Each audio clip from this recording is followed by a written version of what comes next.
avant la guerre, la situation de la pêche à Saint-Va a été la même que dans tout le Nord Cotentin, c'est-à-dire qu'il y avait pénurie.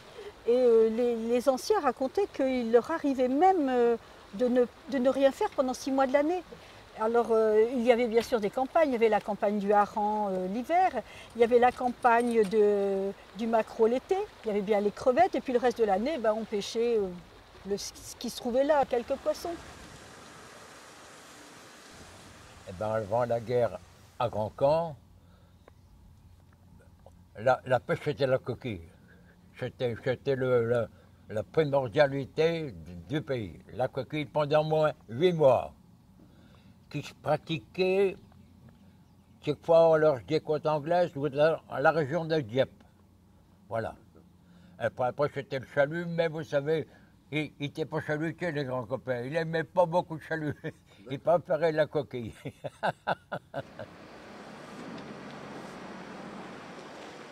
C'était pas la même pêche que maintenant. Maintenant, c'est des pêches arrières. Il y avait des enroulures. Et nous, on avait une vergue sur le bourg. Une vergue en bois, puis 2 patins. Alors, à Barfleur, il y avait une dizaine de gros bateaux qu'on appelle des botiers. En fait, c'était des cordiers et qui faisaient la pêche pas hauturière, si hauturière quand même, par rapport aux petits bateaux qu'on appelait des vaquelottes et qui faisaient de la pêche côtière, eux. Donc les pêcheurs y vivaient surtout de la pêche de poissons comme l'arrêt, les sols, enfin des poissons de qualité. Bien sûr, il y en avait d'autres qui étaient de plus petite qualité. Il y avait aussi beaucoup de pêcheurs de crevettes, de homards, de coquillages. La prospérité de Port-en-Bessin date du 19e siècle, au moment de la construction du port.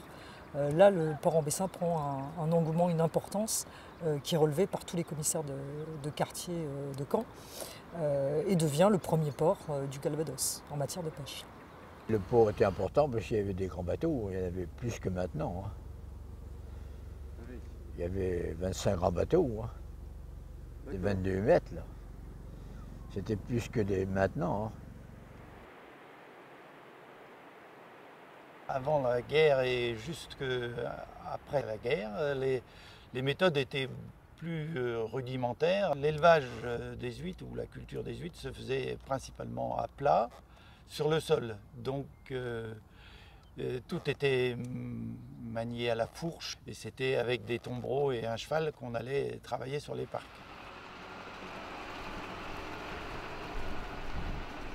Donc il y avait à peu près 4 entreprises ostricoles à Saint-Va qui travaillaient à la fois devant Tatillou et dans le cul de loup, avec 2 techniques un peu différentes, puisque le cul de loup c'était une baie vaseuse, donc on pouvait travailler avec les huîtres au sol sans trop de protection, alors que entre Tatillou et le port de Saint-Va, il fallait construire des murs en pierre pour empêcher les huîtres d'être chassées par les vagues au moment des grosses tempêtes. Alors, la situation de la pêche avant-guerre n'était pas très brillante pour les pêcheurs. La plupart avaient du mal à vivre, et parce que le poisson se vendait mal en fait. Il y avait des petites ardoises dans les feuilles. Mais quand la coquille donnait, tout le monde était renfloué. Ah ben oui, je vous jure, ça se passait comme ça avant la guerre. Ce qui a alerté les autorités, c'est début 1939, c'est la pénurie de poissons dans les villes, dans les villes comme Cherbourg par exemple. Et on se rendait compte que les petits ports comme Barfleur et Saint-Va, parce que ce ne sont quand même pas des grands ports, étaient en perdition ou en déperdition, les deux à la fois. Et ils n'arrivaient plus à faire concurrence à la pêche industrielle des ports du Nord, de Fécamp, de Boulogne, tous ces ports qui étaient déjà industrialisés. Eux, à Saint-Va, à Barfleur, on ne pratiquait qu'une petite pêche côtière et artisanale, il faut bien le dire. Donc il y avait de la misère chez les pêcheurs. On le ressent bien quand on écoute ces anciens.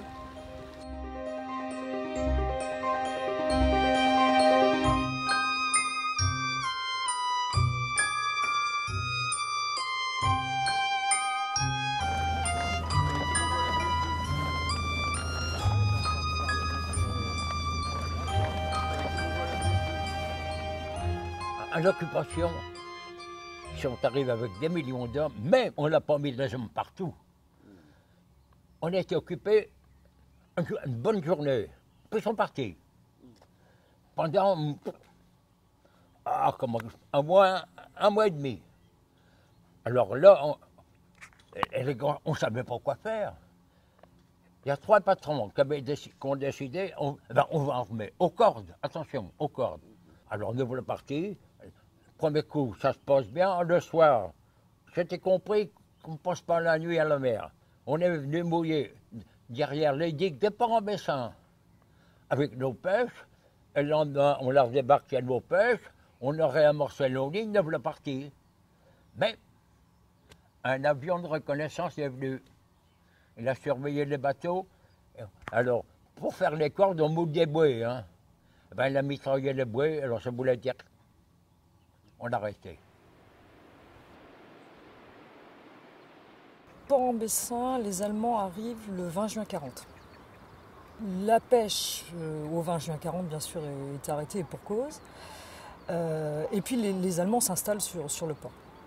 Les premières directives, c'est une interdiction de pêche totale au 5 août 40, entre le 5 et le 10 août 40, je crois que c'est le 10. Plus aucun bateau ne peut sortir de Port-en-Bessin. Je n'ai pas trouvé de date officielle de reprise de l'activité. C'est par les témoignages en fait que je sais que la pêche est reprise quelques semaines plus tard, quelques mois plus tard. En fait, on arrive à l'établir en croisant quand même quelques sources. Début septembre, les hommes repartent en mer. Les Allemands arrivent dans le Val de Serre le 19 juin, à peu près partout au même moment. Et dès leur arrivée, peu de jours même après leur arrivée, ils font arrêter la pêche. Ils interdisent toute pêche. La pêche, elle sera rouverte en août 40, donc 2 mois après leur arrivée. Donc ils ont commencé à réquisitionner les boutiers dont je parlais tout à l'heure pour s'entraîner à débarquer. Et ils faisaient des exercices en mer derrière l'église qui est derrière moi. Il y a une plage. Et c'est sur cette plage-là qu'ils s'entraînaient au débarquement. Ils voulaient la conquête de l'Angleterre à ce moment-là. Ils faisaient l'exercice. Et savez-vous ce que ça nous donnait? Eh bien, ça nous donnait qu'ils donnaient 50 litres de gasoil. Bon, on pouvait travailler après. Les bateaux sont partis dans d'autres ports. Certains bateaux ont servi au transport de cargaison. En fait, ça servait en complément, tout simplement, des armements de la Kriegsmarine. Donc transport de matériel, éventuellement de passagers d'un port à un autre. On peut faire du cabotage avec ces bateaux sans problème. Les portés disent de temps en temps, on voyait un chalutier revenir dans le port avec les couleurs allemandes. Alors ça, c'est la pire insulte qu'on puisse faire à un pêcheur porté. Mais bon, le bateau passait, déchargeait et repartait. Il y en a qui étaient rendus dans le Midi des bateaux de pêche, réquisitionnés partout, d'un bout à l'autre. Il restait plus grand bateau à Pau, alors il restait juste 3 petits bateaux. Des bateaux de 14 mètres, tous les grands bateaux étaient partis, réquisitionnés par les Allemands. Assez rapidement, les hommes seront limités sur leur aire de pêche. Donc ça nous donne des règlements qui tombent, comme par exemple limités aux 3000 de distance depuis le port. Les gens de Port-en-Bessin ne pêcheront pas au-delà de ces 3000 marins pour exploiter la mer.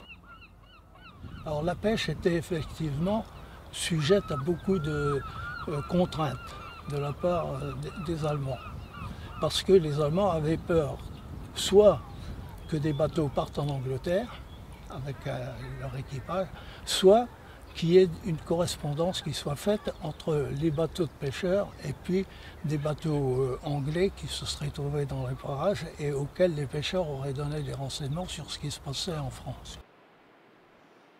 Côté encore réglementation, elle va être affinée courant 41 en fait.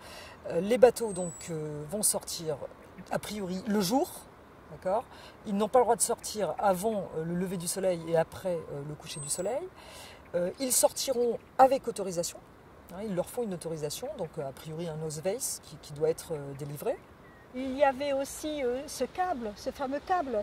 Et ce câble était quelque chose dans leur tête qui les empêchait et qui était symbolique de la privation de liberté. C'était un câble qui avait été tendu entre le feu rouge et le feu vert. Sur ce câble, il y avait un filet aux mailles métalliques et retenu par des bouées, si bien qu'à marée haute il flottait, et que pour partir c'était un treuil qui était manipulé à partir, manœuvré à partir du feu rouge, qui permettait de le descendre et de laisser les bateaux passer. Ces filets, en fait, n'étaient ouverts que quand les Allemands le voulaient bien.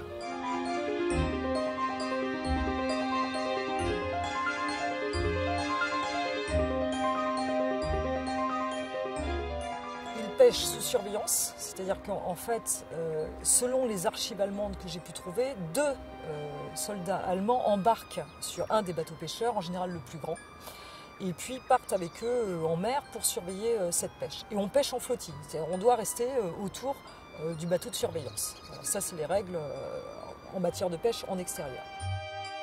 On le tolérait, hein. C'est tout. C'était pas un.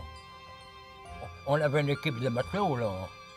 C'était pas des soldats, c'était des marins qui venaient avec nous, alors vous savez, là. Marins. C'était tout de la région d'Hambourg. Je vous garantis, quand Hambourg était bombardé, il faisait grise mine. Parce qu'il avait mis Hambourg à zéro. Le soldat est embarqué. Certains me disent qu'il ne bougeait pas. Il ne faisait rien de spécial. À la rigueur même, il leur faisait signe en leur disant « chut, moi je vais dormir ». Il leur faisait comprendre qu'il allait dormir pendant le temps de pêche. Ils étaient quand même 5 à 6 heures dehors en mer. Et puis, certains soldats allemands qui étaient embarqués avaient le mal de mer. Donc étaient malades à bord, ce qui faisait sourire bien sûr les pêcheurs.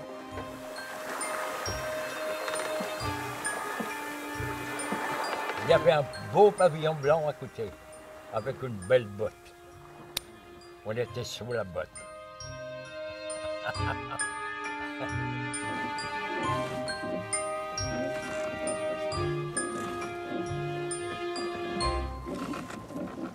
Tout le fonctionnement du travail bascule, change. On pêchait sur des grandes barques et on pêchait au chalut. C'est une spécialité portaise depuis la fin du 18e, le chalutier et puis la pêche dite du poisson frais. Quasiment en quelques mois, on est obligé de passer à la pêche à la chaloupe. Alors il y a des pêches dormantes, il y a des pêches au filet et des pêches au corps. Ça c'était pas facile. Parce que des fois ils nous permettaient de sortir avec des chaloupes, là, des petits bateaux. Là. Quand ils voulaient qu'on sorte, et en sortant il fallait sortir là, il était là sur le quai. Et en rentrant il fallait dire le poisson qu'on avait pêché. Les kilos qu'il y avait. Les pêcheurs ont ce qu'on appelle ici la caudière, la chaudière en français. Et pendant la guerre, donc, il y a eu une répartition de la pêche par les fameux répartiteurs. La première chose qu'ils faisaient lorsque les bateaux arrivaient et devaient débarquer leur pêche, c'était de leur donner leurs 50 kilos de caudière. Eh bien, on pêchait jamais bien plus. Ensuite, les Allemands prenaient 10%. Et sur les 90% restants, moins les 50 kilos de caudière, il y avait 60% qui partaient pour Paris et 40% pour la province. Et comme ce n'était pas alimenté tous les jours, il y avait quand même un problème, il y avait quand même une pénurie de poissons, il faut le dire. À part les 2 hivers 40 et 41, avec le miracle du hareng. Le poisson était tellement abondant que les pêcheurs n'avaient plus le temps de mettre le poisson dans leur bateau pour rentrer au port et ils traînaient les filets jusqu'au port et ils le déposaient sur la cale où les femmes de pêcheurs travaillaient, démaillaient le poisson, le mettaient en cagette, etc. Le naissain d'huîtres venait de l'île de Ré principalement. Avec les restrictions des transports, au bout de 2 ans, les huîtres avaient été élevées, mais il n'y avait plus assez pour les remplacer. Donc il fallait faire durer les stocks un peu plus longtemps, mais à la fin, il y avait moins d'huîtres à vendre. Ce qui a obligé par exemple le magasin de la famille Lesdo à Cherbourg à n'ouvrir que 2 jours par semaine par manque de marchandises. Parce que les huîtres sont restées un produit très très demandé, y compris pendant la guerre. En fin 41, il y a une moulière qui s'est faite. Il y avait des moules hauts comme ça. Au moins 10 hectares. Ça a duré 1 an. Alors, automatiquement, le charpentier a fait ce qu'on appelle des picots. Ça portait bien une tonne de moules quand même. Hein. Alors, il y avait une trentaine de grands camps, une trentaine de génies. Alors, ça fait qu'au bout d'un an, vous savez... non, tout n'était pas parti, mais il y en avait une grande partie. Le train des génies marchait encore. Alors, l'expédition des moules se fait quand même sur Paris. Mais, les mandataires des Halles n'avaient pas le droit de venir sur la côte. Parce qu'il y avait une bande de 10 km. Ça se dit pas, ça. Hein. On part souvent dans cette idée que la mer était inaccessible, le bord de côte était inaccessible. Alors s'il l'était, bien sûr, pour l'ensemble des Français, hein, puisque toute cette zone côtière était fermée, mais fermée dans son sens strict. Les gens, eux, des ports ou des villes côtières, passaient sur la plage et entre autres ici, aller sur les moulières hein, qui sont donc de chaque côté de l'entrée du port. Les réglementations sont en place à l'époque, mais quand c'est la saison des moules, effectivement, les gens peuvent aller chercher des moules sous surveillance. Sur les parcs à huîtres, il n'y avait pas de restrictions pendant la journée au moins. Et des problèmes se sont avérés quand même puisque les transports étaient limités. Donc, notamment les véhicules avaient été réquisitionnés et heureusement, il y avait à l'époque le Tuvac qui pouvait transporter les huîtres de Saint-Va jusqu'à Cherbourg où était la principale débouchée de la production Saint-Va. Et donc les huîtres montaient dans le train pour être débarquées à Cherbourg. Le pêcheur va se retrouver avec 3 métiers à Port-en-Bessin. Vous avez donc la pêche. Hein, puisqu'ils doivent aller à la pêche, hein, ça fait partie du ravitaillement. Le deuxième métier, c'est la réquisition effectivement sur les bunkers, de part et d'autre ici l'entrée du port. Le mur, bien sûr, hein, la fermeture à l'accès à la mer. Et puis le troisième métier sont les surveillances de la voie ferrée de Bayeux, où ils doivent donc surveiller, et en général de nuit. On a fait des tranchées aussi là sur les falaises, on a fait partout, d'un bord et de l'autre. C'était pour passer des cas où on traversait des routes aussi. Il n'y avait que ça comme boulot à faire, il fallait bien travailler, il fallait manger. On ne pouvait plus sortir. Les marins pêcheurs sont réquisitionnés sur place. Ils ne sont pas envoyés normalement à l'extérieur de Port-en-Bessin, puisqu'ils doivent à tout moment pouvoir faire leur marée. Et la surveillance des voies ferrées à Bayeux, c'est beaucoup de jeunes qui partent, 18-20 ans, d'un côté sur le bunker, ensuite sur la voie ferrée. Ils se font de temps en temps, effectivement, d'après témoignage, attrapés pour avoir dormi au lieu de savoir surveiller cette voie ferrée. En ce qui concerne la construction navale pendant la guerre, elle a été renforcée parce que d'abord les boutiers, comme je le disais, n'étaient plus à Barfleur. Donc il fallait que les pêcheurs qui avaient un boutier trouvent d'autres moyens, d'autres embarcations, et par conséquent, ils ont été obligés de faire des bateaux à Barfleur. On va compter sur les archives allemandes, hein, puisqu'on a les décomptes très précis. En 1943, sur une journée, on a plus de 90 chaloupes qui sont en pêche toute la journée. Ce qui montre effectivement l'augmentation importante du travail finalement des chantiers, dont un exemplaire que nous connaissons ici dans le Calvados, qui est le bateau L'Union, qui navigue encore, il a été restauré et il navigue encore. Quand tu le connais, c'est une mobilette. Oui, puis tu peux bien décomposer les manœuvres tranquillement. Les portées et les grands copés aussi d'ailleurs se sont retrouvés sans bateau pour gagner leur vie. Et donc rapidement ils ont réagi en faisant construire des chaloupes sur le modèle des chaloupes traditionnelles, mais plus grosses, plus fortes, quoi, qui allaient leur permettre de travailler. Et donc l'Union, elle est sortie du chantier à l'art en 1942.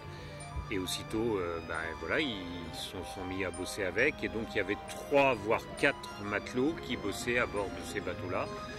Et ça leur a permis de continuer à gagner leur vie.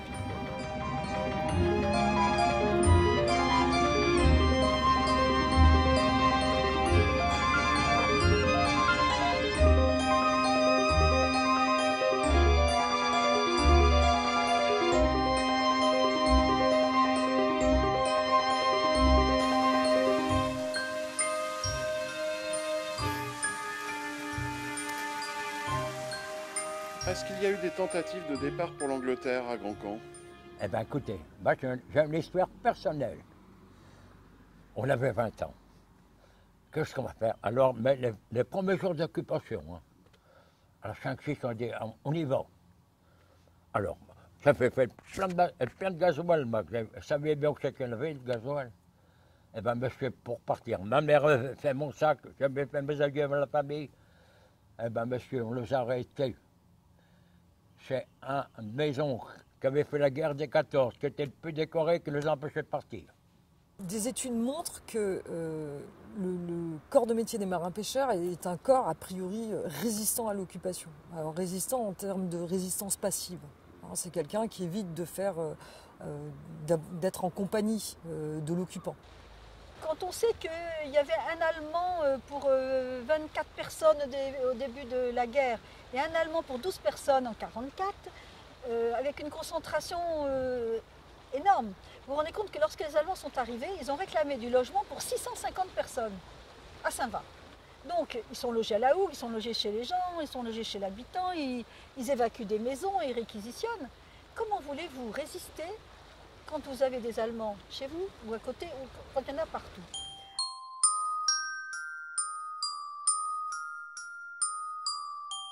La résistance côtière, c'est une résistance de renseignement.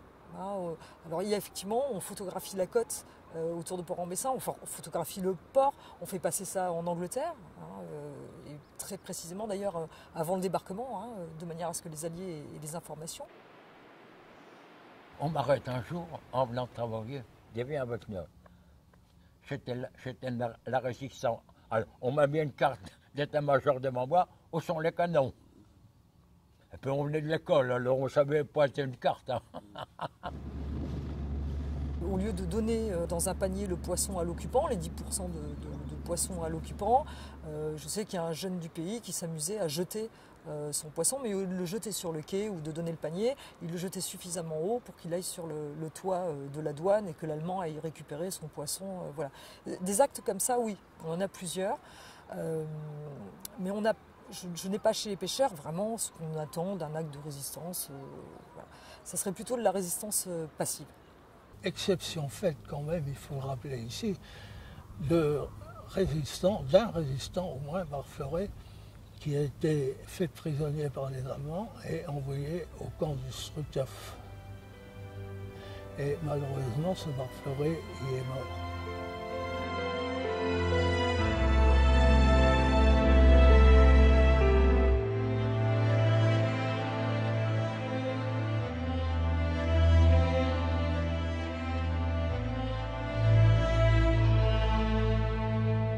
Le câble téléphonique qui devait relier Saint-Va à Réville, je souris parce qu'ils ont eu bien du mal à le faire. Ça a marqué les gens parce que ça a été assorti d'une punition. Les Allemands en avaient tellement assez que toutes les nuits soient coupées que pendant 8 jours, ils ont ordonné, par l'intermédiaire de la mairie bien sûr et de la préfecture, que le câble soit gardé. C'est-à-dire pendant 8 jours, un homme par poteau sur 3 km. Bon, au bout de 8 jours, les gens en avaient assez et ils ont arrêté de couper le câble. Comme les Allemands logeaient chez l'habitant, c'était impossible qu'il n'y ait pas de contact, de rapport entre les Allemands et la population. À ma connaissance, les rapports ont été, disons, acceptables.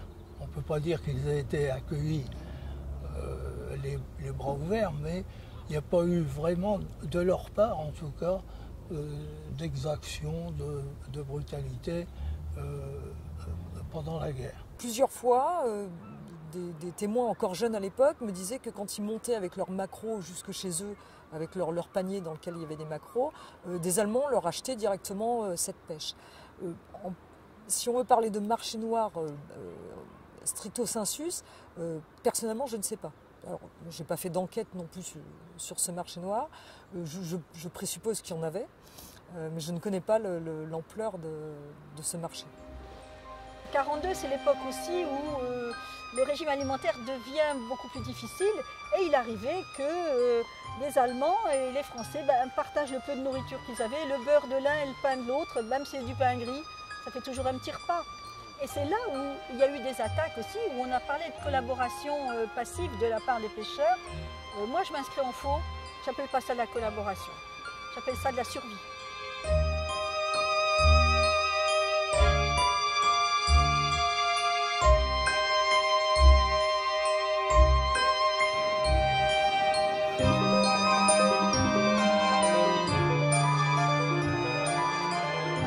Suite à la visite de Rommel à la Pernelle, sa visite d'inspection en février 1944, il décide d'inonder la zone côtière. Et ça a des conséquences importantes. C'est-à-dire que, par exemple, mon grand-père a dû vendre 2/3 de son cheptel. Il n'y avait plus d'herbage qui n'était pas sous l'eau. Les enfants ne peuvent plus aller à l'école normalement. Ils vont à l'école en marchant sur la voie du Tuvac, puisque l'eau arrivait quand même jusqu'à moitié de Saint-Va. À part ça, on ne peut pas dire qu'il y ait eu des changements réels avant même le débarquement. Mais par contre, il y a eu des changements dans la vie de la population, enfin du Val-de-Serre en général, dans la mesure où les bombardements se sont intensifiés. La Pernelle, qui se trouve donc sur la hauteur et que les Allemands ont bien investi, va subir 18 bombardements en 2 mois. Pas un mort, hein. Un miracle. Et puis, il y a tous ces tracts que les avions lancent en demandant à la population de bien vouloir évacuer et partir vers l'intérieur des terres. Ici, personne n'a bougé. Hein. En 1940, j'avais été à Dunkerque. C'était pas bien beau l'évacuation. Alors le débarquement, on n'y pensait pas, croyez-moi si vous voulez. Mais il commençait à bombarder le point de Dieu. Et puis, dans la nuit du 4 ou 5 juin, ils ont fondé un petit pays en l'air. Alors aussi, ça devenait sérieux, mais, croyez, en toute sincérité, on n'y pensait pas. Les rapports sont de plus en plus tendus entre l'occupant et l'occupé. Mais on sent quand même, qu'il va se passer quelque chose.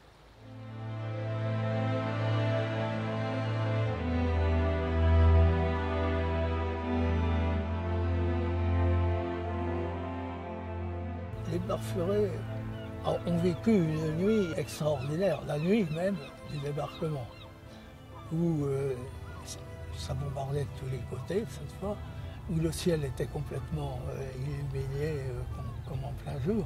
Et je crois que personne, cette nuit-là, n'a dormi. Et les gens même regardaient ce qui se passait, parce que c'était un spectacle absolument extraordinaire, même s'ils regardaient avec une pointe d'inquiétude quand même, parce qu'ils ne savaient pas trop ce qui allait se passer. J'habitais du côté de l'église, là-bas. Et on avait fait une tranchée avant le débarquement. On s'était mis dans la tranchée, parce que ça bombardait pas mal. Alors on était bien pendant 2 jours dans la tranchée, le débarquement. Alors c'est pour ça qu'on n'a pas eu grand-chose, on était à l'abri.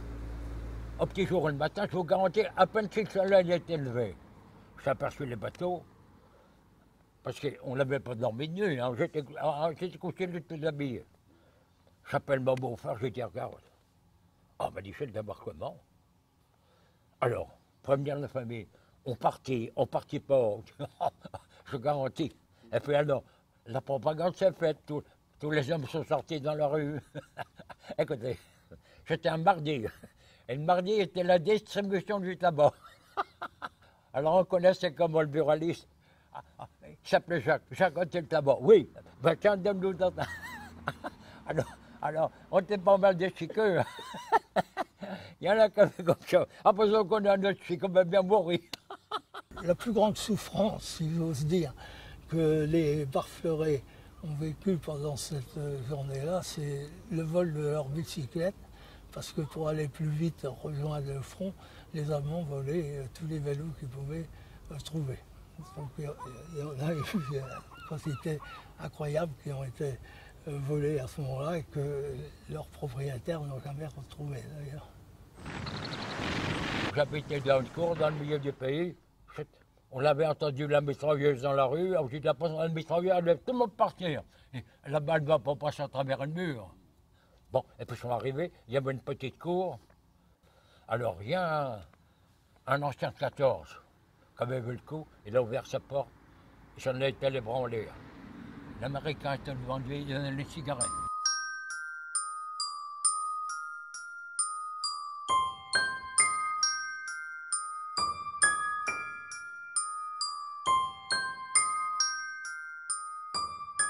Si Saint-Va et Barfleur n'ont pas plus été impactés, c'est qu'il y avait des consignes qui avaient été données. Les Américains craignaient, ce qui est arrivé, c'est que les Allemands fassent sauter Cherbourg. Donc ils avaient prévu un repli avec Saint-Va et Barfleur. Alors Saint-Va avait un nom de code, Stenport. Alors Stenport, ils ont bien investi Stenport. Et c'est un port, Saint-Va, qui aura été opérationnel pendant 100 jours, hein, du 9 juillet au 9 octobre. Là, il n'y a pas eu de débarquement, ils l'ont mis après, forcément, 2 jours après. Les péniches débarquées, là, du pétrole, là, l'acheter, c'était plein de... Les péniches qui apportaient du gasoil. À Port-en-Bessin, le problème essentiel est la profondeur en fait, du port. Donc on ne peut pas amener de gros porteurs ici dans le port. Donc déjà, il fallait étendre ces pipelines jusqu'au grand porteur. Ou alors il y avait des va-et-vient de jerrycans qui étaient ensuite, ou de bidons qui étaient ensuite débarqués dans le port.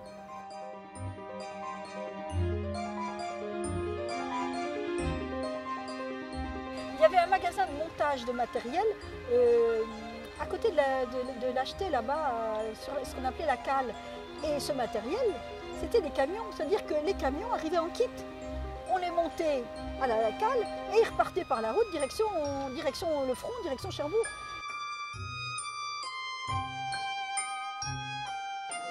Du chef de l'État que doit procéder le pouvoir exécutif.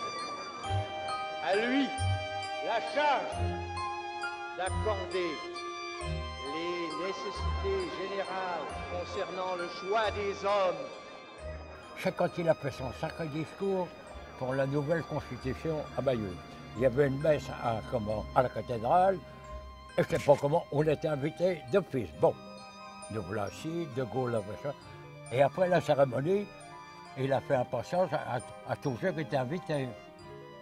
Savez-vous ce qu'il nous a dit? Parce qu'on avait un petit pavillon. Tiens, grand candidat, je fais aller. Avez-vous assez de mazout pour naviguer? De Gaulle. Faut le faire, hein. Eh bien, monsieur, c'est le seul jour que j'ai passé à la mer avec le pavillon en berne, le jour de son enterrement. Et le grand bonhomme.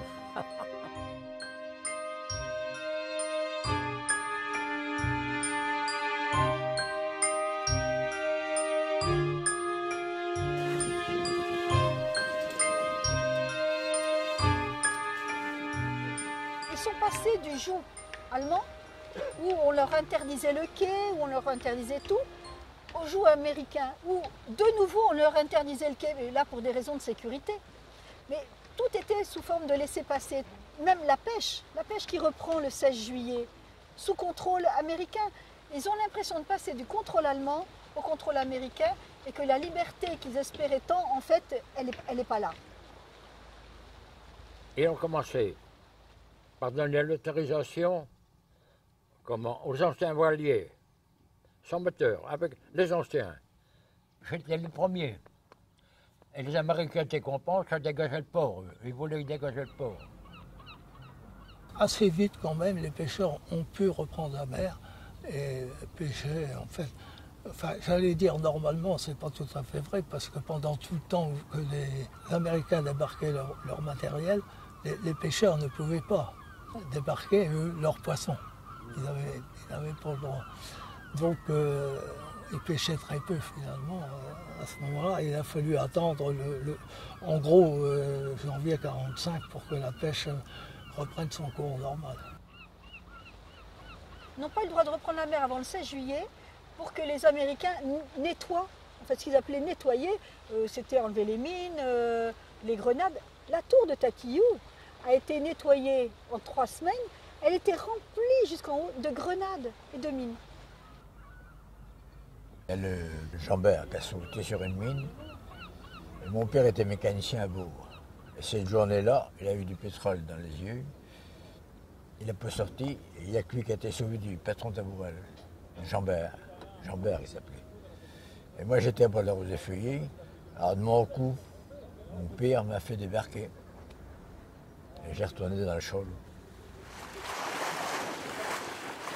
Ça entraînait effectivement pour les pêcheurs alors, des risques énormes. Et il faut rappeler ici qu'un bateau a sauté sur une mine. C'était le bateau de Louis René, qui avait été élu maire de Barfleur aux premières élections municipales, et dont le bateau a sauté, et un de ses fils aussi, qui a péri avec son père et l'équipage. Alors c'est une pêche dangereuse. C'est une pêche dangereuse parce qu'il y a ces mines, mais les hommes partent en mer. Des mines, on a pêché, nous. C'est pas, j'ai un frangin, mais quand même un petit bateau, il a pêché 100 mines pour lui tout seul. Alors il signalait aux démineurs, les démineurs venaient et prenaient le chalut, puis hop, ils s'occupaient de la mine.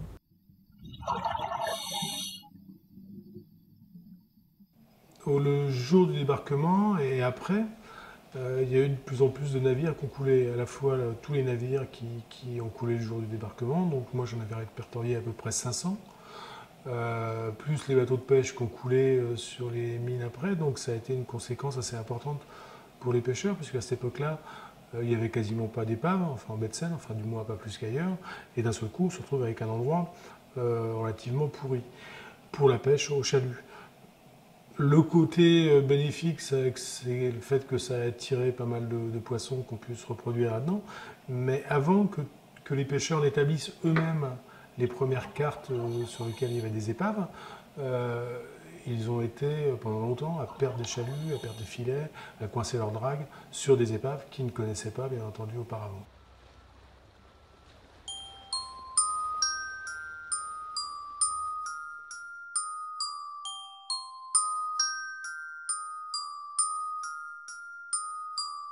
Les années de guerre, la pêche était vraiment limitée avec des interdictions de sortir la nuit, beaucoup moins de bateaux en activité et du coup ça a été des vacances pour tous les espèces pêchées, que ce soit les crevettes, les crabes ou les poissons. Donc à la reprise progressive de la pêche après-guerre, c'était miraculeux, c'était des pêches miraculeuses.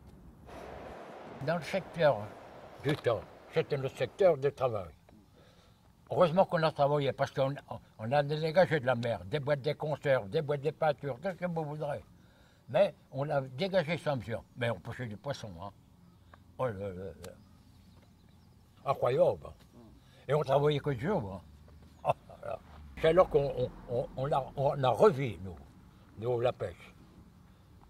Moi, je me suis marié pas longtemps après, mais on avait bien travaillé. Hein. Ah oui. Oui, après la guerre, il y avait plus de poissons, quand même. Ah oui, ça veut bien que les fonds n'étaient plus dragués. Il y avait du poisson, il y avait des coquilles, il y avait de tout. Hein.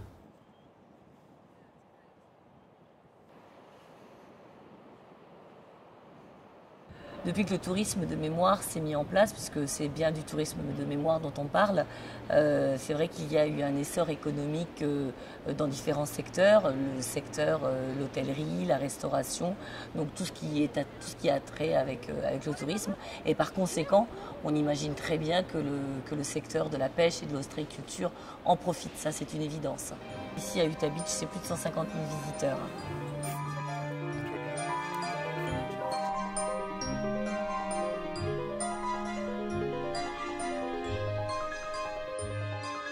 En comparaison avec ceux d'aujourd'hui, ils avaient une vie qui était à la fois plus dure mais plus facile, à savoir qu'ils sortaient uniquement quand il y avait beau temps, puisqu'ils n'avaient pas les soucis économiques qu'il y a actuellement.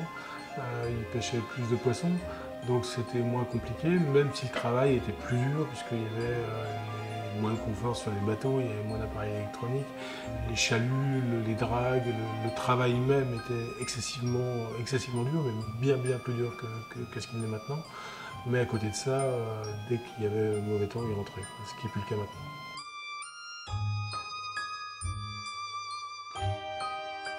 moi, mon regard personnel, c'est de dire que ce métier est un métier où il faut beaucoup de courage et un métier assez dangereux malgré tout.